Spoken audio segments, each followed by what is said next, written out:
Depuis l'indépendance, nous avons l'université, nous avons des formations dont l'objectif pédagogique, en fait, c'est de former des enseignants et des chercheurs.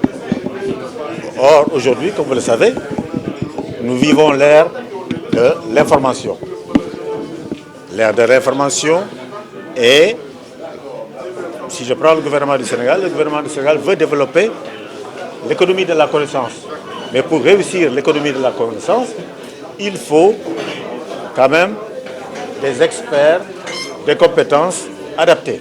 Nous avons créé cette école parce que nous avons conscience aujourd'hui que des besoins énormes existent en termes de ressources humaines sur des métiers assez spécifiques où des majors, des grands joueurs sur le plan international ont exprimé leurs besoins, se sont déclarés par exemple au Sénégal, certains sont venus s'insérer en disant nous avons besoin de compétences dans ce domaine-là.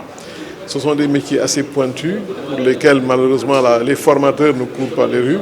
Et étant donné que nous disposons dans notre réseau constitutif de cette entreprise-là d'experts qui travaillent, qui ont une bonne connaissance de cet environnement et qui ont développé des écoles de cette nature à travers le monde, nous avons pensé qu'il fallait proposer au Sénégal la possibilité d'installer une école de cette nature. Quand on forme, il faut former sur les possibilités du pays, au-delà de notre propre projet.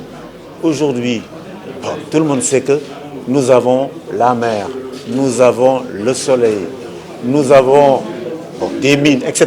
Quand on forme, il faut s'appuyer sur quelque chose. D'une manière générale, il faut s'appuyer sur les ressources naturelles du pays. Mais on a formé pour former, on a son diplôme, on est docteur et puis on tourne en rond, on est vacataire. L'université forme des enseignants et des chercheurs.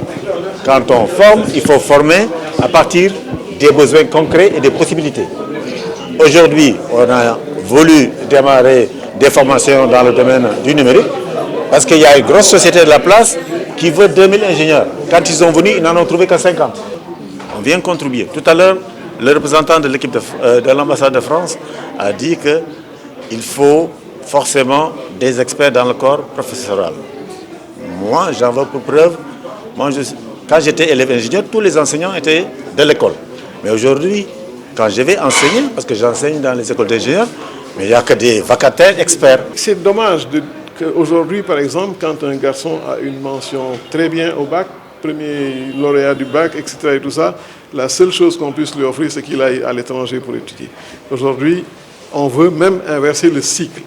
Non seulement les garder ici en leur donnant la chance de se former au Sénégal, mais également en permettant à des jeunes Africains issus de l'immigration, par exemple, dans d'autres pays, notamment la France, de revenir au Sénégal, de se former dans un cycle préparatoire intégré. Intégré, ça veut dire que lorsqu'ils se forment ici, ils intègrent automatiquement les écoles spéciales auxquelles ils ne peuvent pas accéder s'ils restent en Europe notamment.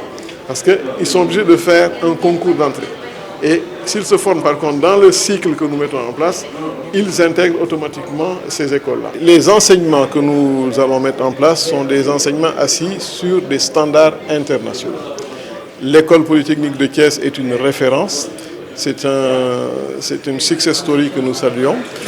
L'école supérieure polytechnique de Dakar également délivre des formations de très haut niveau avec vraiment des cadres qui en sortent avec des compétences et des ingénieurs et des techniciens de très haut niveau. Mais la demande, comme je dis encore une fois, est tellement importante qu'on n'aura jamais assez d'instituts de cette nature-là pour former tous les ingénieurs et tous les cadres et tous les techniciens supérieurs dont on aura besoin. Le Sénégal a une position très appréciable, tant sur le plan géographique, géostratégique, que sur le plan également du capital humain, des ressources humaines disponibles.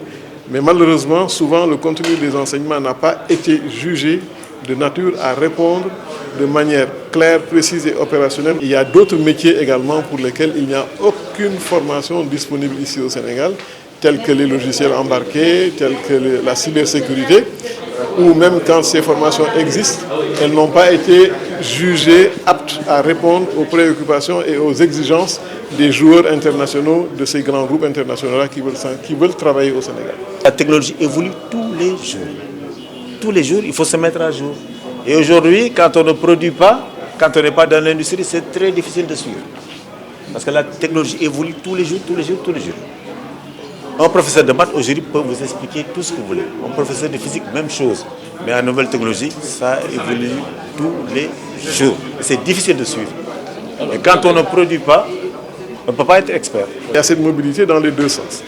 Permettre certes à des jeunes qui sont très bons dans les matières scientifiques, dans la technologie, de pouvoir être formés dans divers métiers. Il n'y a pas que les métiers du numérique.